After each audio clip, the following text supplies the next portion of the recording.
alhamdulillah di Malang ini udaranya masih Sejuk. sejuk, Hmm. pepohonannya masih banyak. Mm-mm. Tetapi kalau kita melihat lagi ke dalam, ada hal-hal yang sudah harus Oh, di-warning. iya, iya, iya.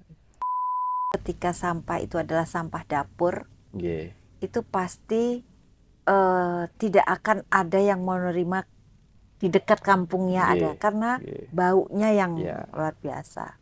Nah, ini yang harus kita pikirkan. Nah, Kabupaten Malang terutama yang akan menjadi ketempatan mm, TPA itu harus betul-betul siap bukan hanya dengan lahan, iya, tapi juga dengan informasi mm, dan sosialisasi iya. kepada warga.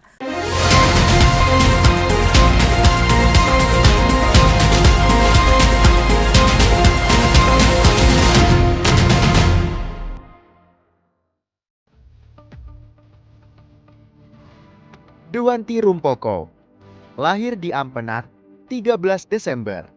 Sosok pemimpin perempuan yang telah menorehkan jejak kuat di dunia pemerintahan, pendidikan, dan kemanusiaan.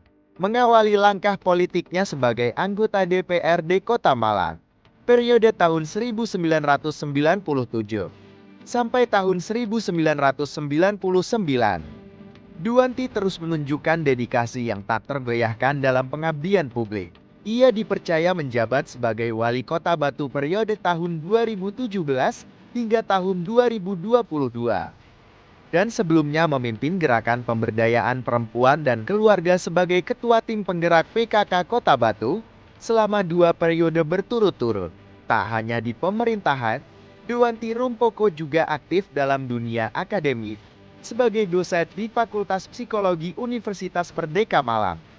Ia menjembatani kebijakan dan kemanusiaan lewat perannya sebagai pelindung paliatif Kota Batu, anggota tim percepatan penurunan stunting, dan ketua Yayasan Jantung Indonesia Cabang Malang Raya di bidang olahraga dan kepemudaan.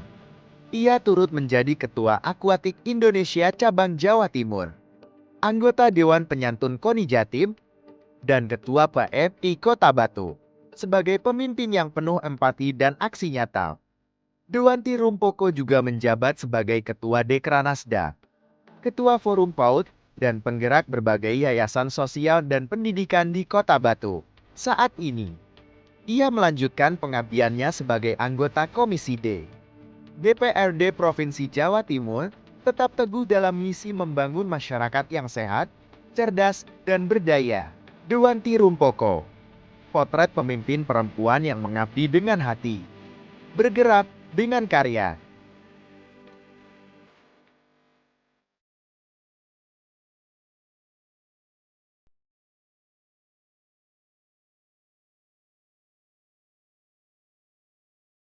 Assalamualaikum warahmatullahi wabarakatuh. Salam sejahtera untuk kita semuanya. Tribuners, bertemu lagi dengan saya, Mujib Anwar, jurnalis senior Harian Surya Tribun Network, dalam acara podcast DPRD Jawa Timur, Gebrakan Wakil Rakyat. Tribuners, environment atau lingkungan hidup saling berhubungan dan mempengaruhi satu sama lain untuk membentuk suatu sistem yang kompleks.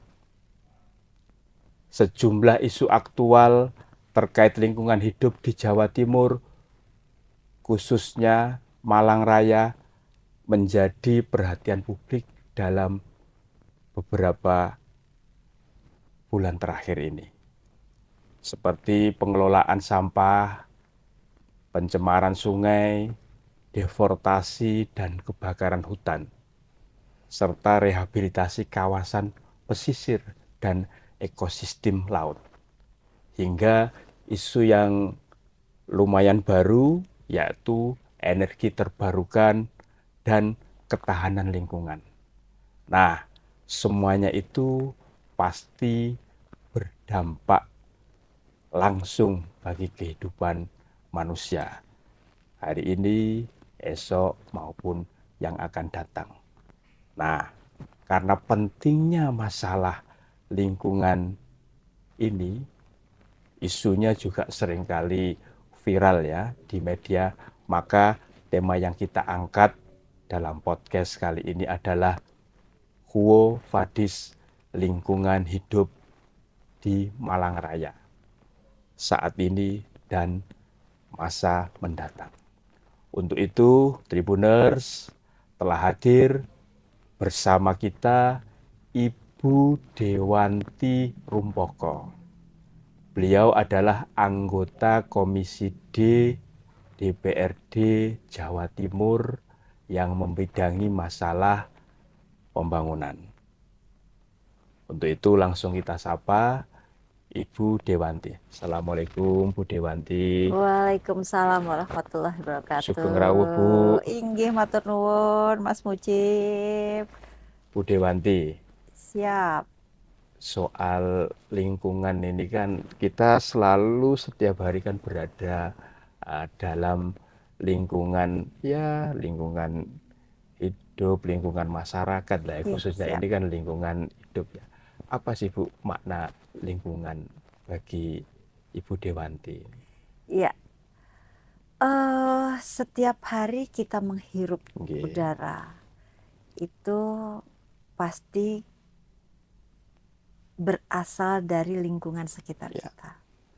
Ketika lingkungan kita itu kita jaga dengan baik, dengan banyak pepohonan, kemudian dengan lingkungan yang asri, itu pasti bukan hanya keindahan, tapi juga manfaat kesehatan itu akan kita rasakan. Kita akan jadi bertambah bugar, kita akhirnya jadi bahagia karena situasi kondisi yang sangat baik itu. Artinya lingkungan itu menentukan bagaimana sih kualitas hidup kita ya Bu ya. Betul sekali. Setiap kota-kota besar ya, terutama di Jakarta, itu setiap minggu pasti ada Car Free Day. Ya. Ya, mereka mengurangi jumlah kendaraan yang lewat di satu area agar supaya lingkungan di sekitar itu lebih udaranya lebih bersih. Polisinya gitu. yang dikurangi. Polisinya ya, Bu, ya. kurangi karena ada Car Free Day.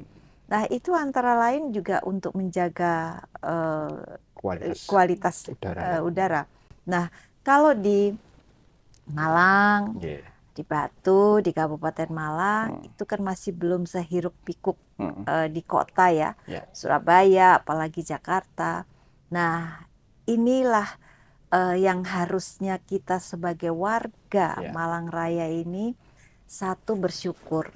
Dan bersyukurnya itu bukan hanya dengan ucapan alhamdulillah, tetapi juga ikut menjaga, ikut memelihara, ikut melestarikan lingkungan yang kita tempati ini. Ya. Bu, kalau menurut hemat Ibu Dewanti ini, untuk Jawa Timur Bu, khususnya Malang Raya, bagaimana Bu kondisi lingkungan di Malang Raya ini? Ya, memang kalau dibandingkan dengan kota-kota besar lain yang hiruk-pikuk, kita merasa waduh, alhamdulillah di Malang ini udaranya masih sejuk, pepohonannya masih banyak. Tetapi kalau kita melihat lagi ke dalam, ada hal-hal yang sudah harus di warning. Apa itu? Antara lain ya, satu, bagaimana kita memelihara lingkungan kita dengan baik. Itu harus kita sangat perhatikan agar supaya segala sesuatu yang ada di tempat kita, yang dimana kita menetap, dimana kita beraktivitas, ini terus terjaga dengan baik. Gitu, Pak. Apalagi soal lingkungan ini kan karunia Tuhan yang tidak bisa tergantikan. Iya, betul. Ini tidak bisa dibuat oleh pabrik manapun. Ini sudah ciptaan Gusti Allah yang luar biasa. Given. Given. Dan kita wajib wajib menjaganya, itu yang penting. Bu, kalau soal ini Bu, problem Bu, kan pasti setiap daerah, meskipun dulu ketika kita masih muda itu kan kalau mau ngadem itu ke wilayah Malang lah kan, datanglah ke Malang kalau mau ngadem kan, Walaupun biar sekarang masih sekarang lebih juga dingin ya daripada itu tempat lain. ya apa Bu ya masalah yang dihadapi oleh wilayah Malang Raya ini terkait dengan kondisi lingkungannya Ya, menurut hemat Bu Dewanti. kemajuan zaman, Oke. kemajuan teknologi, dan bertambahnya populasi itu adalah hal-hal yang memang akhirnya menjadi ada perubahan-perubahan di sekitar kita, terutama di Malang Raya ini. Dulu yang penduduknya cuma berapa Ya. gitu, sekarang sudah jadi berapa. Dulu yang perumahan itu paling banyak itu cuman sampai di daerah Dieng, Ya. bahkan di Soekarno-Hatta itu baru dibuka gitu ya, belum ada jembatan. Ya. Itu Jembatan Suat belum ada ya? Belum ada. Itu kalau ke Dinoyo aja rasanya malam itu sudah agak merinding Ya. gitu ya. Tapi sekarang daerah-daerah tersebut itu 24 jam, jangankan jam 7, jam 8, jam 12, jam 2 malam pun masih ramai sekali. Ya. Itu adalah keniscayaan perubahan yang terjadi di Kota Malang. Sehingga bertambahnya penduduk, bertambahnya banyak yang membutuhkan rumah. Akhirnya lahan-lahan dulu yang saya bilang jembatan Soekarno-Hatta Ya. belum ada, itu kemudian daerah apalagi yang Permata Jingga ke sana Ya. itu belum ada semua. Itu yang sekarang sudah penuh rumah, itu akhirnya kan otomatis lahan itu Berkurang ya? dibuka. Dan itu tentu saja ketika lahan itu dibuka, yang tadinya penghijauan yang di situ itu pasti sudah hilang untuk diganti oleh perumahan-perumahan. Nah, itu adalah hal-hal keniscayaan yang kita alami sehingga orang Semalang bilang Malang tidak sedingin dulu ya, karena memang perubahan di semuanya termasuk perubahan iklim. Tapi tetap saja kita harus menjaga itu dengan baik. Karena bertambahnya penduduk pasti bertambah masalah. Apalagi di Malang Raya ini, saya belum tahu kalau di Malang Raya ini setiap tahun itu didatangi oleh berapa wisatawan. Tapi data dari Batu, itu setiap tahun itu sudah mencapai 10 juta wisatawan yang datang setiap tahun. 10 juta Bu ya? Nah, bisa dibayangkan dampak mereka pasti ada sampahnya di situ. Penduduk bawa sampah, wisatawan juga bawa kendaraan dan juga ada menghasilkan sampah, yang akhirnya itu ada perubahan-perubahan yang luar biasa yang harus kita terima. Tetapi bagaimana perubahan itu akhirnya bisa menjadi tetap kita menjaga lingkungan dengan baik, itu yang menjadi PR kita bersama. Bu Dewanti, ketika perkembangan ini kan tidak bisa diniscayakan ya. Salah satu yang menjadi isu sentral terkait masalah lingkungan ini kan soal pengelolaan sampah sama pencemaran. Betul. Baik oleh limbah-limbah ini kan macam-macam ya, limbah industri, limbah rumah tangga dan seperti itu. Itu ditambah lagi dengan masih mungkin saya katakan belum ya ada kesadaran dari masyarakat kita itu untuk mau membuang sampah pada tempatnya. Bagaimana menurut Bu Dewanti? Ya, itulah tidak bisa hanya pemerintah, tidak bisa hanya kita sendiri apalagi, tapi semua lini, baik dari masyarakat, baik pemerintahnya, baik aparat, baik penegak hukum, semua guru, dokter itu ya semua itu harus punya satu tujuan untuk bisa memberikan hal yang baik Ya. untuk lingkungan kita. Bagaimana itu adalah edukasi bagaimana kita mengolah sampah dari rumah. Ya. Itu kemudian bagaimana kita Memilah dari ya, rumah Bu, ya. sudah memilah Organik dan mana yang anorganik. Ya. mana yang plastik, Iya. mana yang residu, mana yang sampah dapur. Itu sudah harus disiplin. Ya. Dan kemudian yang mengambil sampah itu pun juga disiplin. Jangan dari rumah sudah dipisah-pisah, tapi ketika sampai kemudian dijadikan satu lagi ya. Itu Oleh ada Pak sampahnya dijadikan satu. Nah, itu kan hal-hal yang betul-betul dari semua lini harus sama persepsinya untuk bisa mengelola sampah ini dengan baik, yang akhirnya satu ada keuntungan sebetulnya di situ. Jadi sampah dapur itu bisa diolah nantinya menjadi pupuk dan sebagainya gitu ya. Sampah plastik ini juga bisa kemudian menjadi diolah untuk bahan industri yang lain gitu ya.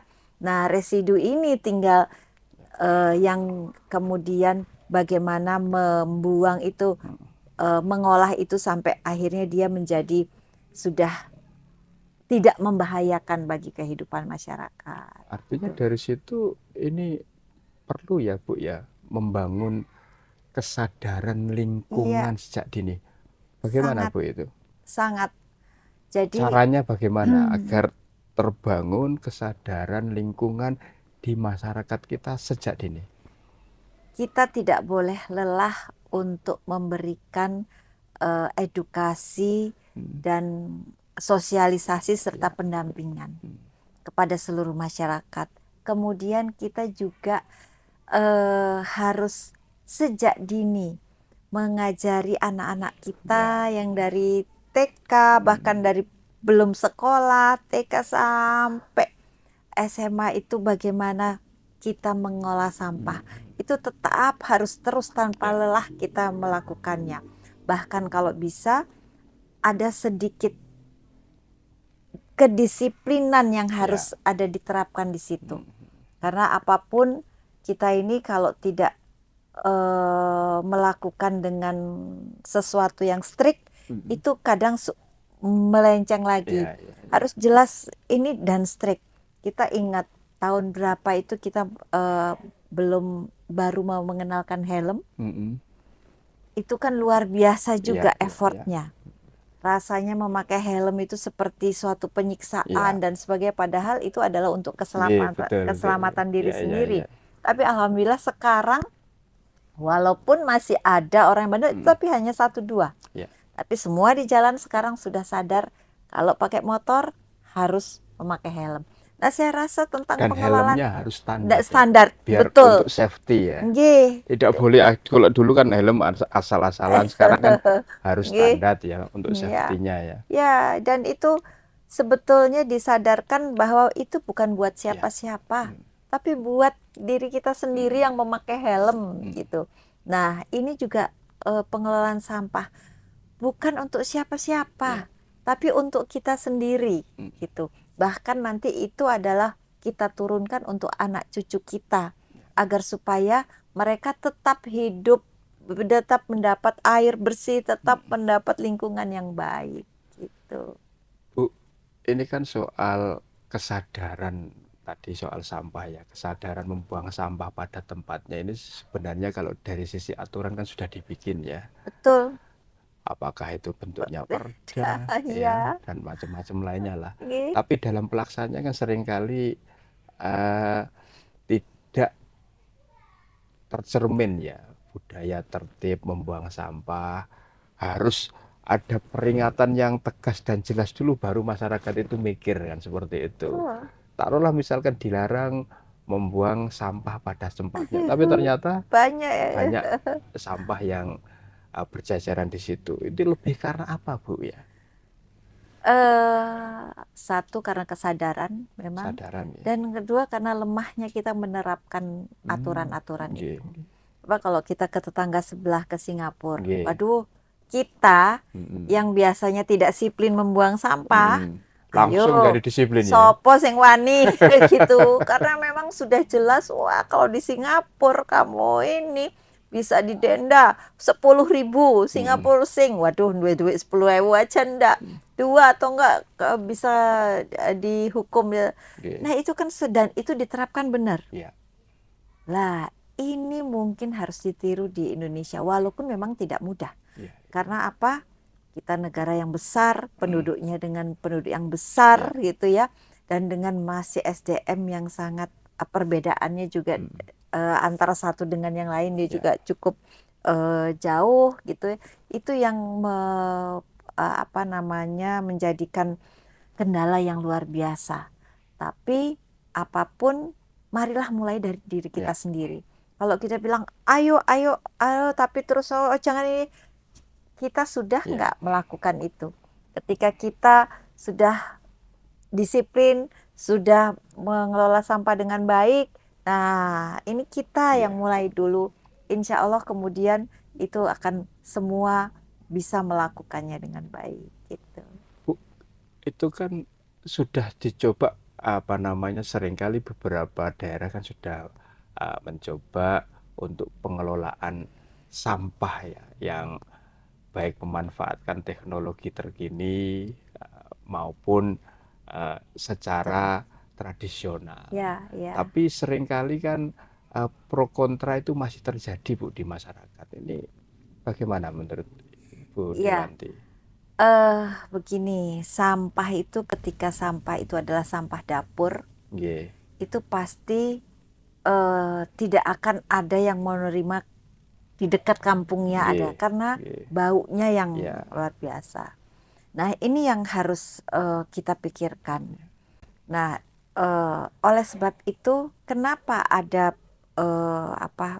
dianjurkan untuk memilah sampah, supaya yang namanya sampah dapur itu sebetulnya kalau dikelola di sebuah tempat yang kecil saja, tidak besar, itu akan secepat mungkin akan cepat sekali habis karena dia cepat busuk.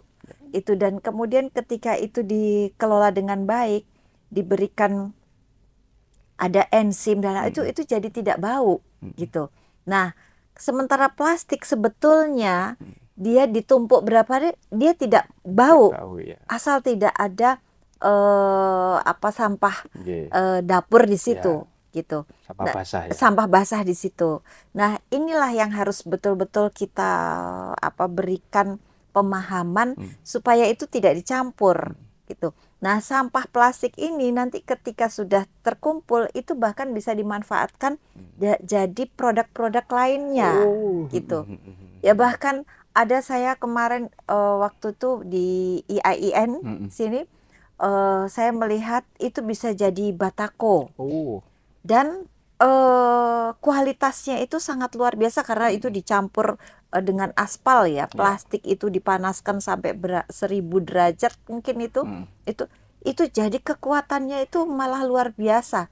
Nah, ketika itu ada yang melihat dan membuat pabrik itu dan bahannya itu dari sampah yang tidak terpakai,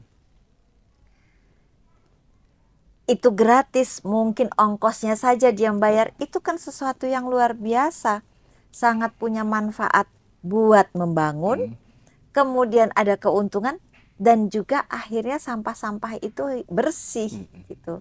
Nah, itu kan luar biasa. Nah, makanya inilah yang masih belum ketemu, mana yang barang-barang ini harus dikemanakan, yang untuk kemudian diproses jadi apa. Ini sebetulnya yang harus kita temukan di sini. Artinya semua stakeholder terkait harus satu frekuensi ya Bu, untuk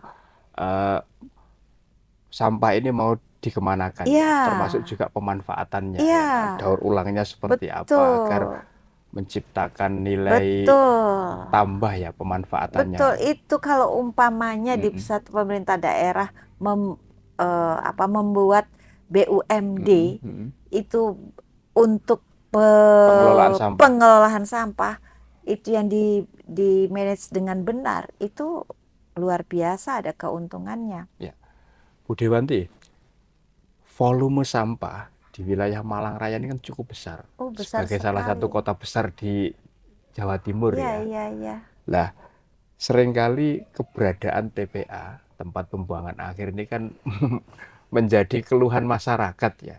Yang seringkali disorot itu kan TPA Supit Urang. Nah, kalau catatan Bu Dewanti ini soal itu seperti apa sih, Bu? Ya, begini. Kota, wilayah kota, Nggih, baik Kota Batu, Kota Malang, Kabupaten Malang. itu Nggih. kota, Kota ya, Sia. itu memang sangat terbatas lahan. Nggih, nggih, nggih. Sehingga lahan aja untuk beraktivitas itu terbatas. Apalagi kalau itu untuk ditempati TPA. TPA. Itu pasti orang di daerah sekitarnya itu Protes lah gampangannya. tidak bersedia, tidak mau. Nggih. Nah, dulu mungkin Supit Urang itu memang sudah dipinggirin, nggak ada tetangganya, tapi semakin ke sini perkembangan kampung Atas kebutuhan lahan ya. akhirnya mepet. Padahal Nggih. duluan Supit Urang. Iya. Nah, ini yang menjadi masalah. Demikian juga di Batu, Nggih. gitu. Nah, kalau di Kabupaten Malang ini kan masih wilayahnya luas sekali. Jadi mungkin ketika ada tanah-tanah desa atau tanahnya Pemkab yang tidak terpakai dan tidak bisa digunakan untuk yang produktif, itu mungkin bisa dilakukan. Oleh sebab itu pemerintah provinsi punya program untuk TPA terpadu. Oh, TPA terpadu. Iya, jadi Malang Raya ini satu TPA. Itu. Dan kenapa begitu? Karena ya Malang Kota sama Kota Batu ini memang sudah sangat Lahannya sempit sekali. terbatas ya. Iya. Itu yang kemudian bisa kemudian dijadi satu. Dan ketika jadi satu, itu volumenya lebih besar. Ketika akan mendirikan pabrik, apakah itu untuk energi ataukah untuk hal-hal yang tadi saya sampaikan, membuat produksi apa. Nah, itu mungkin volumenya akan mencukupi. Karena kalau yang namanya pabrik itu kan pasti ada batas volume yang harus diterima setiap hari. Nah, kalau cuman Batu kecil, Malang Kota kecil mungkin nggak mencukupi. Nah, kalau sudah di Malang Raya ini mungkin bisa yang akhirnya bisa menjadikan sebuah produksi yang baru gitu. Sudah terwujud tidak, Bu, rencana membuat TPA terpadu itu? Ini sedang dalam proses pengkajian. Nah, sekarang tergantung tiga kota ini apakah bersedia apa tidak. Terutama mungkin yang ditempati, gitu. Rencana di mana ini, Bu, nanti? Di kabupaten kah? Di kabupaten untuk Malang Raya. Nah, itu ketika disetujui nanti pembangunan TPA-nya itu dari provinsi. Demikian. Jadi lahannya yang menyiapkan adalah kabupaten, daerah tingkat 2. Dan Ibu selaku anggota Komisi D DPR Jatim akan mendorong supaya ini segera terwujud ya, Bu ya? Ya, saya rasa ketika ada program ini program yang sangat bagus sekali. Karena Kota Malang dan Kota Batu ini terus terang sudah sangat sulit sekali untuk mencari tempat pembuangan sampah akhir. Nah, tapi saya juga menyampaikan bahwa ini bukan hanya tempat pembuangan sampah, tapi juga pengolahannya, penyelesaiannya sampai selesai yang kemudian menjadikan sebuah produk baru. Bukan hanya sampah kemudian dihancurkan terus bingung mau dibuang kemana dan itu akan numpuk, tetapi itu menjadi sebuah produk baru yang kemudian itu bisa digunakan, dimanfaatkan untuk keperluan yang lain. Artinya itu. Masalah sampah ini diurai ya, mulai hulu sampai hilirnya. Betul. Sampai dia mendatangkan benefit yang Benefit, bermanfaatan betul. bagi masyarakat. Iya. Dan itu ketika itu makanya skemanya itu nanti harus betul-betul matang dilakukan. Yang nanti bukan hanya ini penyelesaian sampah, tetapi di situ ada penerimaan tenaga kerja yang luar biasa, begitu. artinya bisa menjadi ini ya, peluang untuk eh, tenaga kerja baru ya Bu ya. Tenaga Di kerja saat baru, sekarang ini makan banyak PHK ya. pergerakan ekonomi baru di situ, itu luar biasa, saya rasa. Rencananya di mana Bu? Nah, ini saya karena ini masih apa namanya usulan dari Nggih. pemerintah provinsi, ini nanti 3 daerah itu akan harus bertemu untuk persetujuannya. Nggih. Nah, Kabupaten Malang terutama yang akan menjadi ketempatan TPA itu harus betul-betul siap bukan hanya dengan lahan, Ya. tapi juga dengan informasi dan sosialisasi kepada warga Kabupaten Malang agar tidak terjadi apa namanya salah persepsi Ya. yang kemudian terjadi hal-hal yang tidak diinginkan. Jadi semua harus clear and clean gitu. Bu, selain soal penanganan dan pengelolaan sampah yang cukup jadi sorotan ya di isu lingkungan ini kan soal pencemaran Bu. Cie. Gimana Bu Dewanti melihatnya terkait pencemaran di Iya, wilayah Malang Raya ini Bu? iya. Sebetulnya Malang Raya ini kan pabrik-pabrik ya yang besar itu kebanyakan pabrik rokok ya Ya. Pak ya. Kalau Sentralnya rokok itu kan salah sentralnya satunya kan ya di wilayah Malang Malang Raya ya. Raya. Itu yang lain seperti limbah apalah tekstil apa itu kan boleh dibilang tidak ada. Ya. Kalau dulu sih ada ya di Batu Ya. tekstil, sekarang kan tidak ada. Jadi harusnya itu sebetulnya tidak terlalu mengkhawatirkan. Tetapi yang sangat dikhawatirkan ini adalah banyaknya tumbuh rumah sakit di sekitar rumah. Artinya limbah medis. Nah, saya sangat berharap itu tidak terjadi. Nggih. Begitu.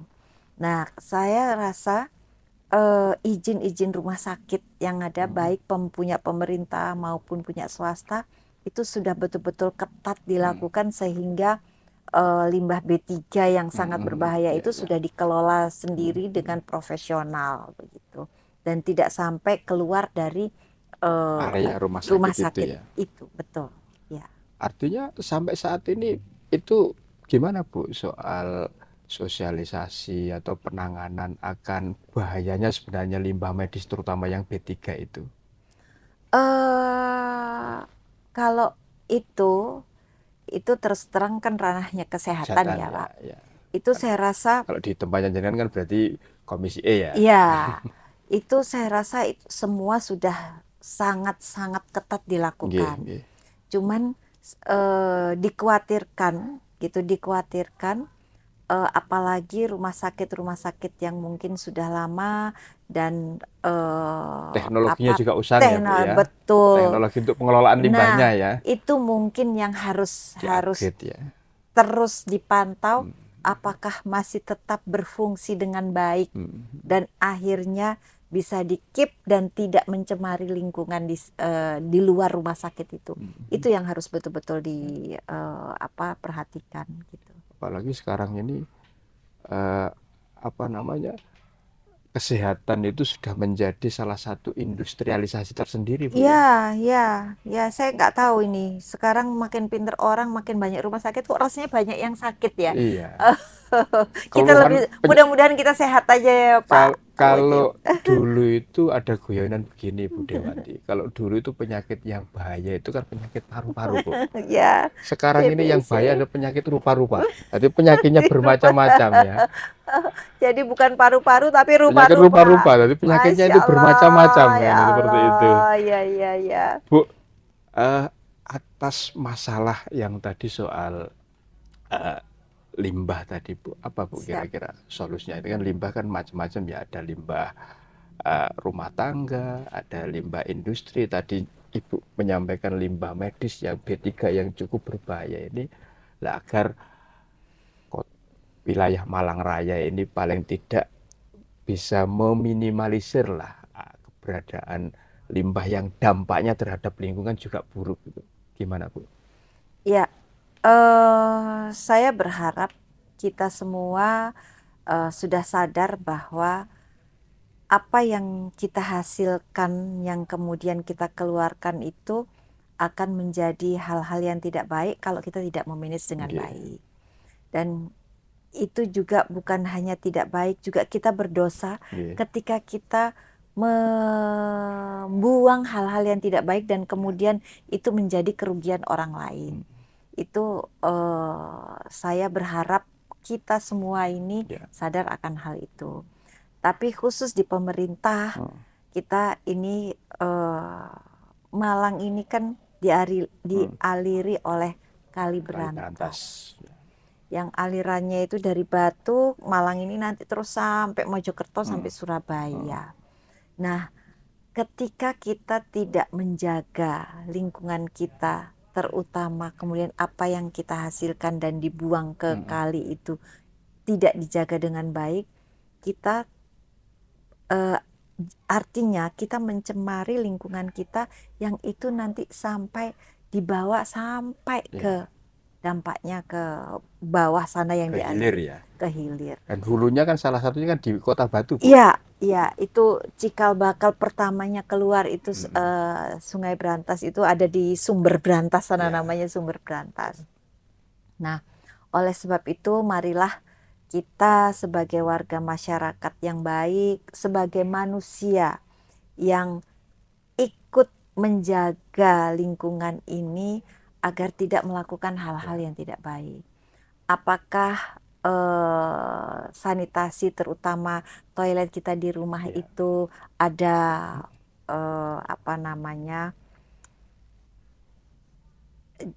jomblangan itu ada itu semua, jangan sampai ada septic tanknya gitu, jangan sampai itu langsung dibuang ke sungai. Itu yang pertama.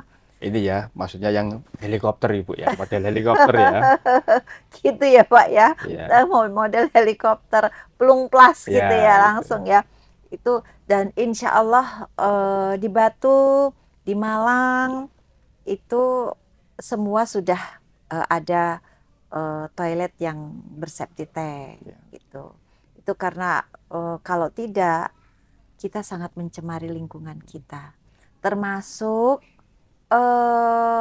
yang memelihara hewan, ya baik sapi, ayam, kambing, itu jangan membuang kotorannya ke selokan atau ke kali-kali.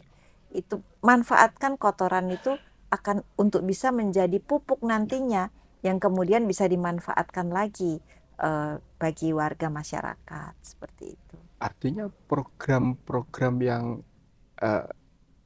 mendesak untuk meningkatkan kualitas lingkungan hidup kita, kalau menurut hemat Bu Dewanti apa Bu ya yang cukup mendesak? Yang pertama ya pengelolaan sampah. Pengelolaan sampah tadi Bu ya. Kedua, pengelolaan sampah itu termasuk jangan membuang di kali.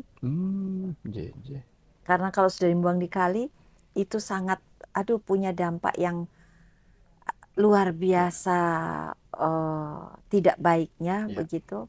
Yang kemudian lagi kita jaga lingkungannya agar penghijauan itu tetap kita lakukan dengan baik. Kita boleh menebang pohon ketika pohon itu sudah berbahaya bagi manusia. Sudah tua, ya sudah lapuk, sudah kering atau membahayakan. Tapi kalau pohon itu masih kokoh, dia insya Allah itu akan mempunyai manfaat. Seperti itu Pak. Bu, terakhir Bu ini untuk closing statement dan pesan kepada masyarakat Malang Raya agar tetap menjaga lingkungan yang itu sangat penting bagi anak cucu kita berikutnya. Iya, Malang Raya, Kota Malang, Kabupaten Malang, Kota Batu itu sangat terkenal dengan keindahan alam dan juga kesejukan udaranya. Mari kita terus menjaga Malang Raya ini agar tetap seperti apa yang disampaikan orang-orang, bahwa Malang ini kota sejuk, kota yang nyaman, kota yang aman gitu ya. Nah, bagaimana kita menjaganya? Kita menjaganya harus dengan satu, menjaga lingkungan kita dengan baik dengan tetap ada penghijauan. Jangan memotong pohon yang masih segar, masih bagus agar supaya tetap itu bisa melindungi kita. Mari kita kelola sampah di rumah kita dengan baik, yang kemudian kita sampaikan, kita buang ke tempat sampah dan menyampaikan kepada yang mengelola sampah untuk dikelola dengan baik juga. Agar supaya lingkungan kita terutama di Malang Raya ini tetap menjadi lingkungan yang katanya orang sampai sekarang itu nyaman, kemudian sejuk, indah, dan sangat enak untuk ditinggali. Demikian. Bu Dewanti, terima kasih Bu atas kehadirannya ya untuk memberikan Sami-sami Pak Muji. pencerahan dan edukasi kepada masyarakat khususnya di Malang Raya ini Siap. agar selalu menjaga lingkungan sekitarnya di mana dia tinggal, karena Siap. itulah investasi yang tidak ternilai untuk anak cucu. Sekali lagi matur suwun Bu Dewanti. Sami-sami Pak Muji. Baik, Tribuners, demikian tadi podcast DPRD Jawa Timur Gebrakan Sang Pemimpin bersama Ibu Dewanti Rumpoko, anggota Komisi D DPRD Jawa Timur bidang pembangunan. Kita bertemu lagi dalam kesempatan lainnya dengan menampilkan para anggota dewan dan politisi di Indrapura, DPRD Jawa Timur. Terima kasih juga Tribuners sudah menyaksikan Gebrakan Wakil Rakyat di channel kesayangan Anda, YouTube Harian Surya, Tribun Network, Mata Lokal Menjangkau Indonesia. Saya Mujib Anwar undur diri. Assalamualaikum warahmatullahi wabarakatuh. Salam sejahtera untuk kita semuanya dan jangan lupa bahagia. Salam lingkungan.